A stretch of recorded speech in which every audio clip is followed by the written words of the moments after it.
Hello guys, in this video I'm going to show you how to check your QR code on the Instagram application.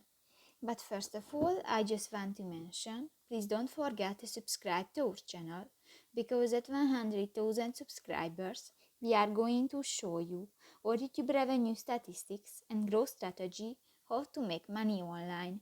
So let's jump into it. First of all, open the application on your device. Go to the profile section at the lower right corner of the screen and tap to the share profile button at the upper side of the screen.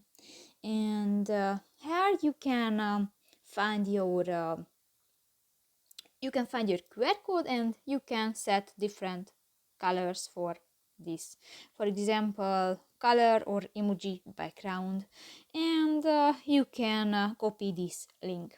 So that's pretty much it for this video guys. See you in the next one. Bye bye.